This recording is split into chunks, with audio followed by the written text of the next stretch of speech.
Hello there. Thank you for joining us on the Monday edition of Journalists Hangout on TVC. I am Bukola Samuel Wemimo. Today on the program, Obaseki floors Ize Yamu.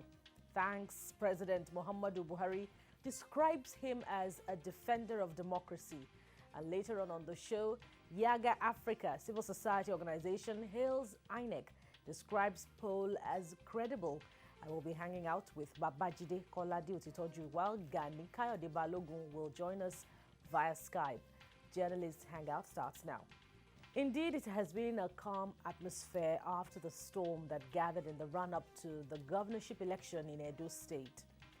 After the hostilities, incumbent Governor Obaseki of the People's Democratic Party (PDP) polled 307,955 votes to beat his top rival, Pastor Usage Ize-Iyamu of the All Progressives Congress (APC), who polled 223,619 votes. The governor expressed appreciation to President Muhammadu Buhari for ensuring a peaceful conduct of the election in a free, fair and credible atmosphere.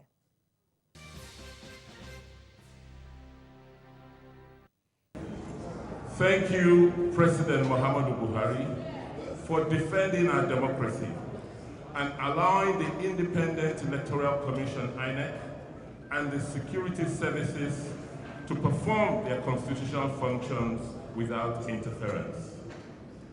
INEC and the security services have shown Nigerians and the world indeed that they are capable of conducting free and credible elections. In the meantime, a lot of factors have been attributed to the victory of Governor Obaseki in the election against all odds. The infighting within the All Progressives Congress (APC) and the lack of adequate support for the party's candidate, Usage Ize-Iyamu, by the APC governors were said to be some. This was part of what we x-rayed on the program during previous discussions on Edo politics. Let's share some with you. There was something that Obaseki said that I held on to. He said the APC governors are still with me. Now, that's a very important statement. Pregnant with meaning. Governors usually go to assist their colleagues win elections in Nigeria. I don't know whether, that is even after I joined the PDP, I don't know whether the events of today will cause APC governors to not work for Obaseki. This whole crisis was precipitated by their desire to assist one of their own, stop him from being humiliated. Now, if they go ahead to support a candidate of a rival party, if they provide support for Obaseki, then it's going to be very tough for the APC. And do you think that is going to happen? Honestly, sometimes it's difficult to predict the actions of this person, but I've seen APC members work against their own party, so I cannot even say that they can't do it. A lot of them are very close to Obaseki. So if they choose to provide him with funds and they help him, then it could affect the outcome of the election. Right. So we will see in the course of, in the fullness of time, whether Ize-Iyamu will be able to defeat the incumbent governor. So, but it will be tough. Right. Babajide Kolade Otitoju there analyzing Edo politics. That was months before the election, and I welcome him to the program. Thank you so much. Even as I welcome GKB Gani Kayode Balogun, who is joining us via Skype. All good. Okay, so we'll come to you, GKB, but let's start with the studio. Babajide, before we go to your prediction, of course, which I'm sure many would want to know how it turned out to be so this time, let's look at what you said, particularly with what the incumbent and winner said in that first actuality, thanking President Muhammadu Buhari for allowing a free and fair atmosphere in Edo State for the election. Should we read meanings to it? Yeah, of course. Of course. That rarely happens. That rarely happens. And every time it has happened, we've seen governors who benefited from the refusal to use federal might go to thank the president. Not just Buhari. Goodluck Jonathan did that. He refused to get involved in the Anambra governorship election. He refused to use federal might, apparently because he was expecting ABGA to support his candidacy. So, and that was what happened in the end. That's why Obi eventually even decided to join the PDP. So he refused to use federal might, he refused to support his own party. And at the end of the day, ABGA was able to win that election, the governorship election, and he went straight to meet the president. Goodluck Jonathan also did the same thing when Oshiomhole was seeking re-election. The elections were coming. He wanted Oshiomhole's support. He refused to get involved. He refused to use the police. He refused to use the military. He supported his own party marginally. This was in 2012. Yes. Immediately Oshiomhole won that election. The next day, he was at Aso Rock to thank the president. The current governor of Anambra State also did the same thing. The president has a soft spot for that governor. When he was condemning some governors that they were not paying salaries of workers regularly and was wondering how they were managing to sleep while owing months and months of unpaid salaries, he reserved praise for the governor of Abia State, the current governor. When that governor was seeking re-election, President Buhari refused to get involved. And that is what some of these incumbent governors usually ask for. Please, give us a level playing field. I fancy my chances of being re-elected if you don't use federal might. So, in this case, in the case of Anambra, a second time, President Buhari, just like Goodluck Jonathan did before him, refused to use federal might, and the election was won.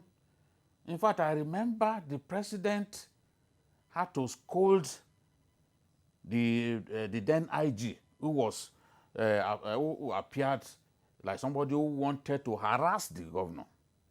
He was scolded and told in clear terms not to get involved. And the governor of Anambra State got re-elected. So in this case, this governor who is thanking the president, he knew what he was doing. He knew what he was doing. Dixon did not thank the president after the election in Bayelsa because the circumstances were different. There was no reason to thank. You understand? So he knew that no attempt was made to use federal might. They had a level playing field. And fortunately for him, an overwhelming majority of the APC governors worked for him. I knew that this would happen. In one of our programs, one of our editions, I said that if the president would call the APC governors and prevail on them to work for the candidate of their party, then they will be able to win the election. Frankly, I thought all that had been done. The vibes that we were getting was that, okay, there was no problem anymore. Maybe some of us would not have made the prediction that we made. But this was not what happened. Apart from Ganduje and Hope Uzodinma, went to Edo too. Yeah, others refused to support. Others refused to support in any way. There's no evidence that the man with the funny beard in Jigawa supported. No, you can't say that he supported. There's no evidence that Kayode Fayemi supported. And he's the chairman of the Governors Forum. Even the chairman of the APC Governors Forum Atiku Bagudu in Kebbi, also refused to support the candidate of his party. That's against the character of APC governors. Anytime we're having an off-season election for governorship, they always go there in full force. We even had a case in Kogi where a governor had to kneel down, was on all fours, begging people to vote for a governor that they felt had not really deserved to be re-elected. But that didn't happen. And suffice it to say, Babajide, that this is not a withdrawal of support for Ize Iyamu, but a withdrawal of support for Oshiomhole. For a lot of the people that I've spoken with, they said it wasn't Ize, as far as they are concerned, it wasn't Ize Iyamu that was on the ballot. That as far as they were concerned, at least 80% of them that I spoke were saying, no, this was a contest between Oshiomhole and Obaseki. That was the way they read the situation. You know, that Oshiomhole came, told them 4 years ago that Obaseki was the better candidate, that the other person was terrible, that they should not move near him. He verbally destroyed that candidate. And then to come back 4 years later and tell them... And sell the same candidate. Yes. The Edo people are very unpredictable people. In 1991, Lucky Igbenedion was going to contest election. They rose up against him. That no, from the palace, they rose up to say, no, he does not respect the king. And people were told that this is a person that the palace had caused. So even on the queue, people were running away. Once they tell them, this is the person that the palace had caused, they were leaving the queue to go and vote for the other, because on open secret ballot, they go and line up behind his opponent's photograph. So that happened that time. And then in 1999, Lucky Igbenedion now contested against another Lucky Maswen of the APP. They now wanted to use the same method. That, is the person that the palace had rejected back then. Even though it was the same Omonoba that was king of Benin at that time, the people said, no, you can't use the same tactic twice. They elected Lucky Igbenedion. So for the Benin people, you never can be doubly sure about what they will do. But congrats to them. The will of the people prevailed. Yeah. So I guess much of what you have said encompasses your response to the prediction, but I'll still come back to it. Let's have GKB react to those two videos that we brought to you. GKB, do you have contrary reactions? Well, the elections have come and gone, and to me, it is more like a deja vu.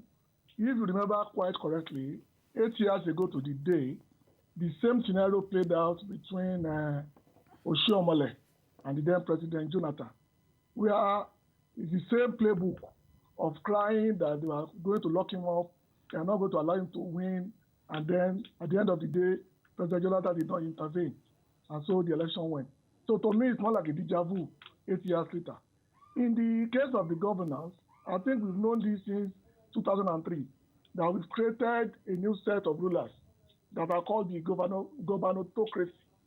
Basically because since the second term of Obasanjo, governors have taken on the power because they have the money and they hold the resources to determine the direction that elections will go, even within their own party.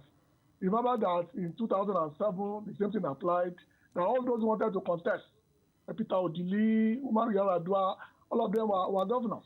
And the two that emerged, Umaru Yar'Adua and Jonathan, were both governors. The only exception, of course, was the Buhari election in 2015, and that too can be attributed to the fact that was a former president, the same thing with Obasanjo. So we cannot run away from that reality in our policy for now. Governors will determine the direction we are going to go, and they are going to be a major player going forward.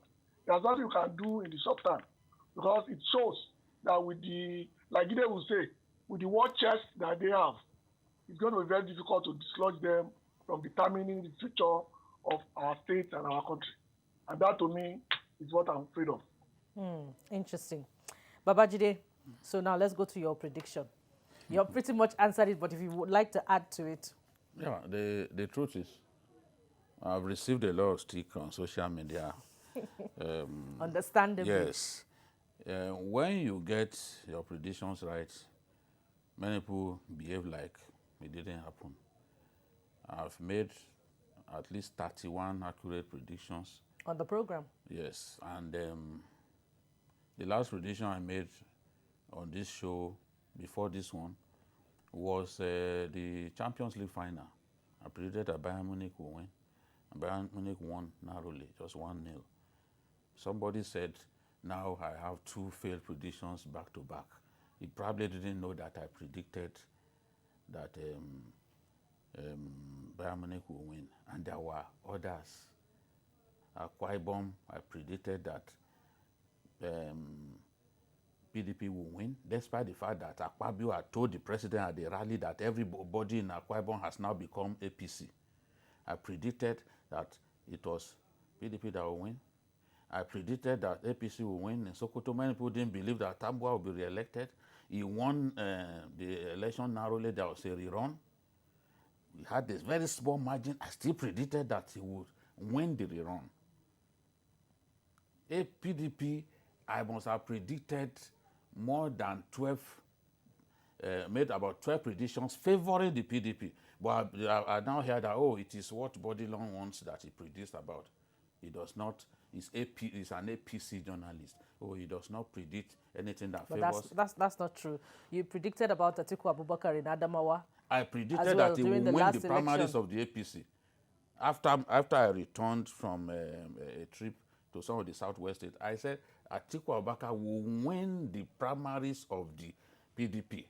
I remember I spoken with people like Diola Feso and the rest of them, and I saw clearly that this was what will happen. I made that prediction. People don't remember these things. It is when you fall that people are excited. So those who hate you, that's where they now jump at you and start saying all kinds of things. It is not a big deal for a journalist to predict. Every Saturday when they have Premier League games, we see pundits, soccer pundits. People like Michael Owen, they make predictions. Most of the time, Michael Owen especially, he doesn't even get his predictions right. But people don't crucify them, they don't kill them. When you make predictions, you assume that certain things will happen, certain things will be present to make what you are talking about happen. Precisely. When those things are not present, it becomes difficult for your prediction to work. For example, you predicate your prediction on the possibility of maybe a free and fair election or certain influences not having anything to do with the election.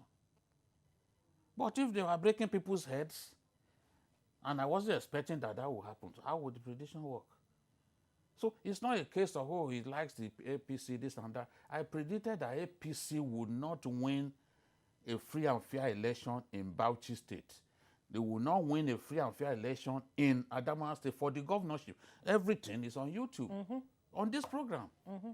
But now you say, oh, he's APC. He's an APC journalist. So what has happened in, I have no regret, and people have advised me to stop predicting. Hell no. No, that's not I will true. keep predicting. I'm going to predict what will happen. We need the predictions on the program. Whether it works or not. I'm not God. Even prophets in the Bible were making predictions that God on his own, who spoke through them, changed his mind.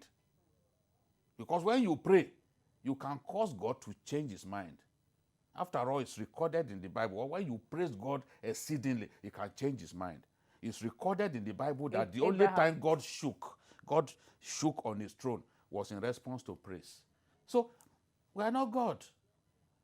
If even priests, pastors are not recording 100% success in predicting, how about just an ordinary journalist who is just projecting about what will happen? So, some of the things that happen in Edo, I didn't expect it. I didn't expect, for example, that the APC governors, that the division with the party will be this bad. I'm sure you've read what people like Okorocha are saying, that the party is dead. The only symbol of the party that's still making some of them to remain is the president. So if you had an election and you didn't give your best for the candidate of your party, how do you win? How does the person who expected you to give your best and whose prediction was predicated on the fact that you give your best, how does that person's prediction come to pass? So this is not giving excuses. It's not anybody's business if I predict. Nobody can stop me from predicting. And no matter the insult, I will still continue. If I've recorded so far about 97% success, there's no way that I will then stop because people are abusing me. Those are abusing, they are doing it for political reasons. We're going to stay focused. Of course, BK is going to stay focused on the program and continue with the predictions, no matter the opposition. GKB, how do you react to Governor Obaseki's gratitude to President Muhammadu Buhari in the light of the circumstances? And if you can answer this as well, what does this loss now mean for the career of the former national chairman and now exited godfather of Edo politics, Oshomole? Before I answer your questions, let me commend Jide for taking the punch in the chin very well. He has a very solid chin, so it's going to get more punches. I'm sure he's expecting it. As long as you don't bring your own punch. So he has a very strong chin. He can take more punches. The only prediction that is bound to work is the one in the trials of Brother Jero, when he said that his best prediction was to tell a man he will live to be 100. Because once the man is dead, if he lives to be 100, fine. If he dies, he can't come back for a refund. Every other thing is just projection. Yes, the Obaseki thing to the president is ideal because, like Jide said, you have to understand that once you are guaranteed a level playing field, you have a chance to win any election anywhere in Nigeria. Of course, the other variables that we've mentioned, like the governors and the party itself playing God in other areas. But apart from that, it is very obvious that this election was, to the best of my ability, I wasn't in Edo, I was in Lagos, free and fair. But that would depend on whether the Yamu accepts the defeat and move on, or decide to challenge it in court. It is only after this has gone through the whole process that we can now say whether what he did with the president was right or not. But on the face value of what we've seen since yesterday, it is the right thing to do. About Oshomole, people keep forgetting that this is a cat with 9 lives. And they keep forgetting that the only bad politician is a dead politician. We've seen politicians in this country that are dead and buried, and they resuscitated during the next election. If you remember, during the electoral cycle of 2015, people said that PDP as a party was dead, that PDP as a platform needed to change their name. They brought in consultants to give them a new name because they thought the brand is damaged. But today, they split the state 50-50. It shows to show you that there's nothing like the end of anything, except even a dead politician sometimes still may waste in some areas.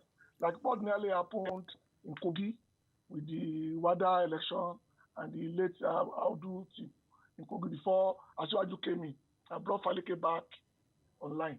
So nobody in his right mind will write Oshiomhole off, and that would be a very bad decision. Fine, like Jide is doing now, it's going to take a lot of punches and you have to roll with it. But you and I know that unless and until there are nothing more games to play, a politician will always find relevance, one way or the other. Interesting. Never underestimate any politician, no matter the circumstances. You're watching Journalists Hangout. Still to come, Yaga Africa hails INEC, describes Edo Governorship Election poll as credible. Stay with us. We'll be right back. Yes, we're very glad to have you back on Journalists Hangout on TVC. We've been looking at the odds and ends in the just concluded Edo Governorship Election 2020, which saw Godwin Obaseki, the incumbent, emerge yet again as the governor.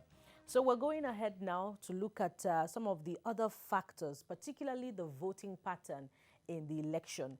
And we had talked about it earlier on this program, but there were some surprises which Babajide wants to throw more light on. The voting pattern in that election. The two candidates are from Edo South, I believe. Yes. And, you know, Pastor Eze Iyamu is known to be a strong grassroots politician in that state. Yes. Still, Obaseki floored him. You know that Pastor Iyamu had never lost his constituency until now. But he was defeated in his local government by Obaseki. The same Obaseki that was accused of relying on the help of Oshiomhole and others to even win his own ward, you know, in the last election. So that should tell you that he was really up against something really, really tough. And it was clear that he lost that election in Edo South.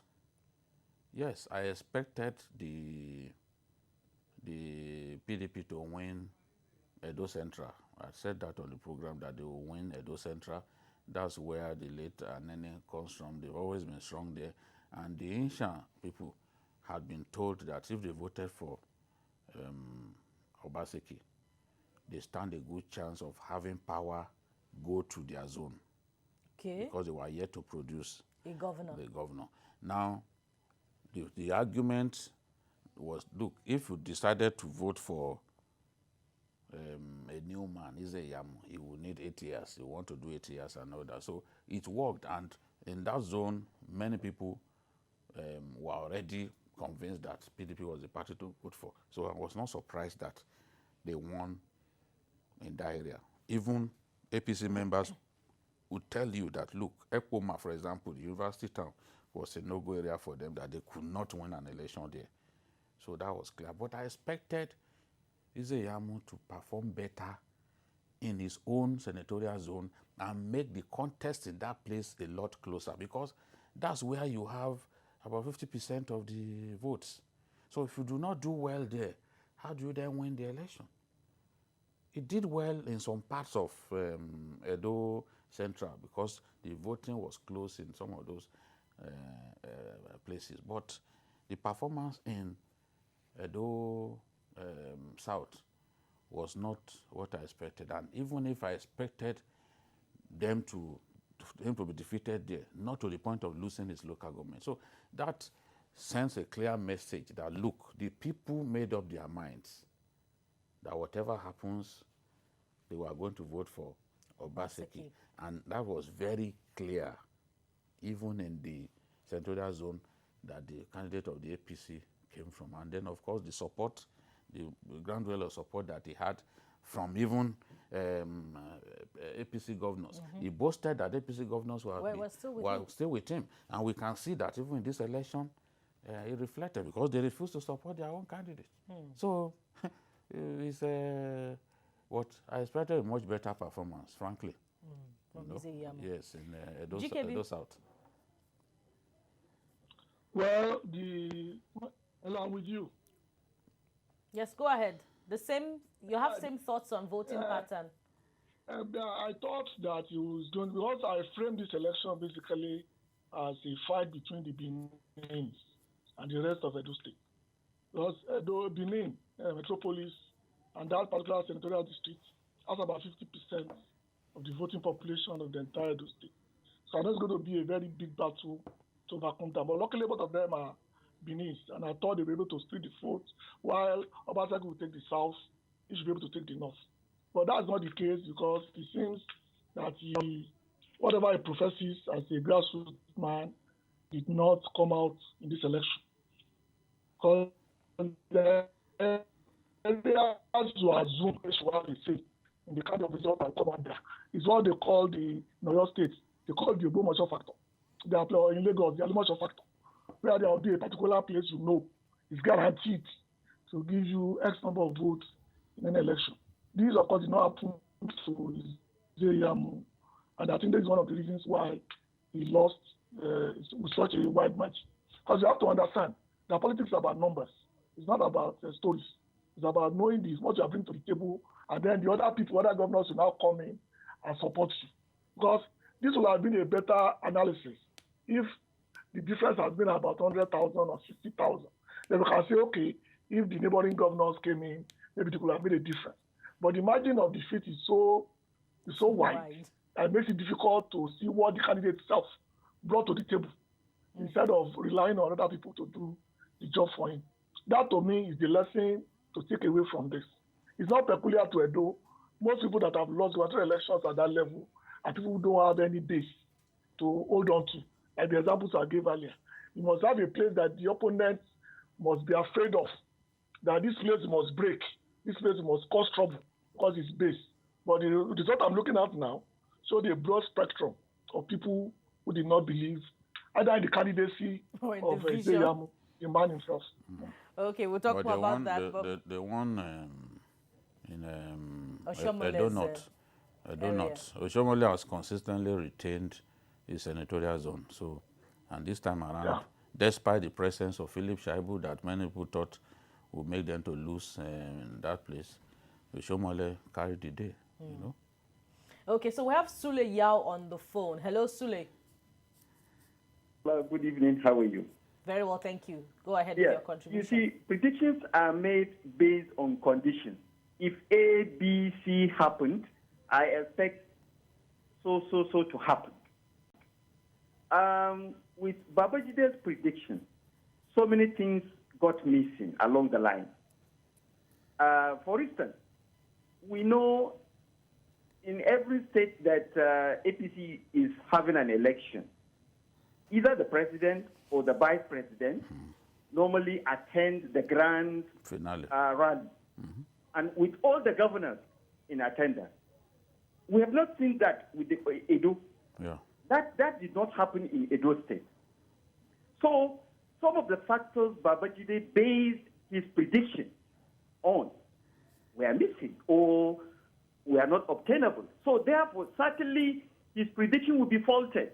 Definitely because certain things did not happen based on his prediction. Moreover, in as long as he has scored 90%, university grades are based, A starts from 70. So if he has 90, I think you are good to go. It's no cause for alarm, Babajide. Well done. Kudos to you. Thank you, Sule. Thank you very much, Sule. Thank you for your solidarity. Yeah. Okay, so gentlemen, now, going forward, this loss of the APC and victory of the PDP almost evens out the balance of power between both states. Yes. What is the implication of this, if any? I'm sure there are ahead of 2023. Yeah, I said on Thursday that this election was important to both parties.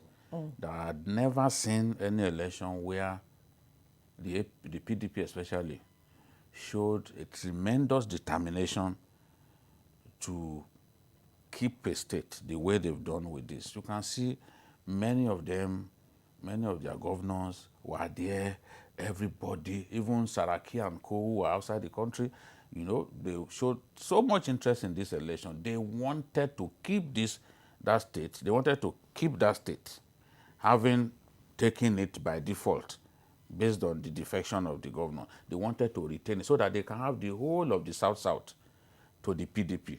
Now, I also said that if they won this state, they will fancy their chances of taking Anambra, which is the next off-season election, governorship election, after Ondo. They will fancy their chances of taking Anambra. And if they take Anambra, then they will have evened up with the APC. So going into that contest, going into the 2023 general election with that number of states, it puts you as an opposition party, puts you in a position of strength. It puts you in a position of strength. You are no longer weak. A party that was left for dead, that people felt, oh, PDP was dead, this and that. You cannot have almost the same number of states being controlled by you and the ruling party. Just a difference of one state, and anybody will say that the party is dead. Whoever says that, people will ask him whether he was just coming from a giddy parlor. So this is the thing. They are already looking at the advantage that this can give them. And that's why even for Ondo, the APC should know now that they have to be careful.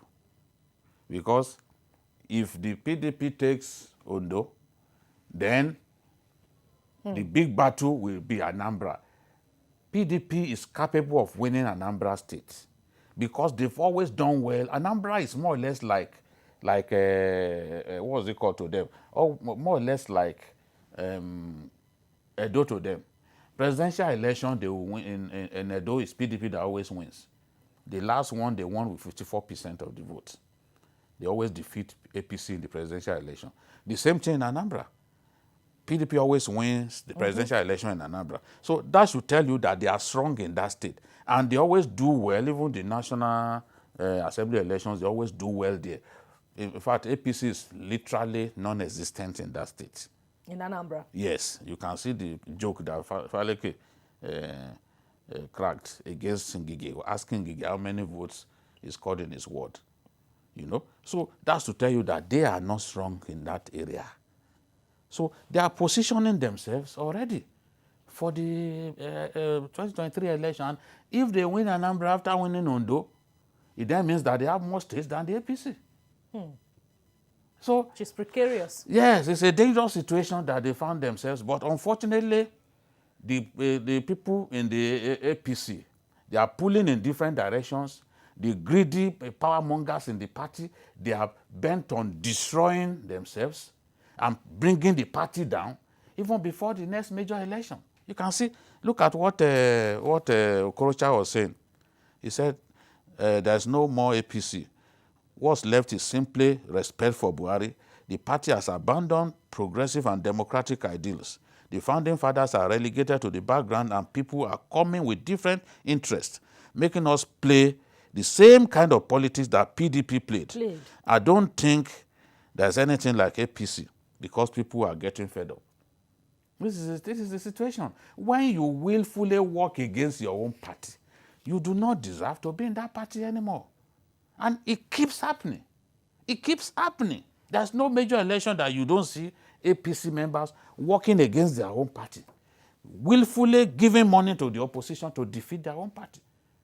Just looking like a rudderless party that is like a ship at sea without a captain. So that is what is happening. The ambitions that they have for 2023, they are now trying to destroy themselves. And when you destroy yourselves, then the opposition will just quietly take the bone that you are fighting over, like the patient dog. GKB, will this be, the end or work against the chances of APC in 2023? Or will conversations like this serve as a reality check for members of the party who are set to be overtly ambitious ahead of that time? You will think so, but okay. Can I go on? Yeah. Go ahead. You will think so, but after the debacle of the Akete's first election, and you thought that they will come together and form a united front. See what is happening in Ondo right now, even within the party, deputy governor and the governor himself and all the rest. And don't forget what happened in Zamfara when the party dashed out the state to PDP. When they want to come together, they come together. But basically when their own interests are protected. So that's why I don't see what happened in Edo happening in Ondo at all. Because it's the very same people who ensured Obaseki did not lose Edo are the same people that will ensure that Ekiti is returned. So you are looking at a game that they played in opposites. So what I'm afraid of, like Ide said, is the fact that those who have lost out in this Edo debacle, they want to get one comeuppance on the other side by also sabotaging the Odo election. Not to talk of Anambra that they even have no stake in at all. So it's going to be a very interesting 1 month. But I don't really worry myself about 2023. Only God knows who will make it to 2023. 2023 will be determined mainly by the candidate that will emerge and the kind of configuration that people bring into power at that point in time. Don't forget, in 2014, somebody said they should stone him if APC did not collapse under 6 months. Today, APC is still the party. It's still standing. So I don't use. Thank you for the reminder. Hello. Okay, let's quickly take a call. GKB, sorry to interrupt there. We have Akugbe on the line from Edo State. Hello, Akugbe. Okay. Good evening. Good evening. Good evening, everybody on the studio. Happy election. Babajide, I commend your analysis and all you have been doing in the UC Journalists Hangout. Yeah. May God bless you for your good work. Amen. Thanks. And the reason why I think most APC governors did not support Yamu is probably because of what Oshomole said about him in 2016. So they look at it that if they should go ahead and support him, it's like supporting somebody who the former national chairman had told so many bad things about that they don't like. And I feel that they look at that they have their integrity to maintain than for them to actually support him. Other than if the incumbent governor, Obaseki, had been in the APC, I believe all of them will have rallied around him to also make sure that he wins the election. Interesting. That's a valid point. It says it's also a matter of values as well, Yes, besides politicking. It's possible. The president, especially, he didn't campaign for him. The VP did not show up. I mean, it's instructive. And even the mega rally did not take place. You know, and someone said the mega rally probably didn't take place because some of the people that they would have loved to see there declined. Were not going to show up. So, all kinds of things. But it's still down to division within the party. The same people who kicked Oshomole out, who convinced the president to kick Oshomole out, they can't now allow the same Oshomole to produce the next governor of the state. I said this on the program. I said they will do their best because their own goal is to kill him politically, destroy him politically. They have axe to grind with him. Now, they cannot now fold their arms and let him produce the next governor. Because if he does that, it then becomes stronger from even the position that they left him after they took the chairmanship of the party from him. So this is a contest, a war of attrition between different tendencies in the party. Well, we'll see whether they have much to say or how to determine his political relevance in the future. Let's take another break. The discussion will continue. Stay with us. It's still Journalists Hangout on TVC. The just concluded Edo Governorship Election has received applause from many quarters. One of the groups that monitored conduct of the election, Youth Initiative for Advocacy, Growth and Advancement, Yaga Africa, has commended the Independent National Electoral Commission, INEC, for the feat. The group described the poll as credible as the results declared by INEC reflect the votes cast at the polling units. While Yaga estimates 56.1% of the votes cast for Obaseki, INEC result gave him 56.7%. For Ize-Iyamu, the group forecast 42.7%, while he got 42.2% of the final result. Babajide, Yaga Africa's PVA assessment, what do you think about it? I think... Does it reflect a true picture of what transpired? Yes. I don't think we can see a substantial disagreement, if at all, between INEC in terms of the results released from polling stations right up to the state collation center with what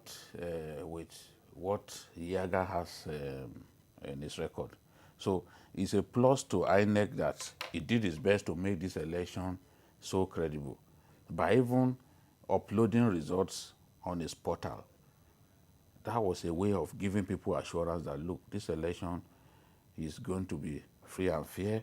We are not going to change the results and all that. Because many people are beginning to lose interest in elections in our country because they never believed that, look, INEC will organize meaningful elections. But this is a clear departure, and I'm happy that one of the best observer entities in our country, the Yaga Africa, has gone ahead to give pass mark to INEC. And no, Yaga actually even expected the election to be characterized by violence. But it didn't happen. They projected that there will be violence. But it didn't happen. You know, so it's a good thing that the Edo people conducted themselves well. They protected their votes, they defended their votes, but they did things largely without resorting to exchange of blows. And that's where our elections should go. And I'm also happy from Yaga records, electoral materials got to INEC polling centers by 7:30 a.m., 39% of the time, which is significant. Sometimes up to almost Even though it's midday, below average. even midday on some occasions, they will still be waiting for electoral material. That means INEC is improving. We just want consistency. The same INEC that told us that the election in Kogi was the worst in its history. Now they want to do their best to banish the ugly memories of Kogi and Bayelsa. And that's what we have seen. So let them take that to the next election and to the next election. Very soon Nigerians will begin to have faith in the fidelity of the electoral process. GKB, very quickly. Well, I've never really complained about off-season elections because they have what they call the numbers are limited and what the logistics are manageable.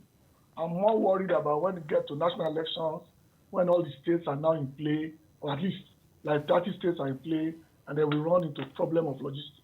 For this one, they've done very well, but the pass mark will come only after a national election, where everything falls in place, then we can truly say, ooh.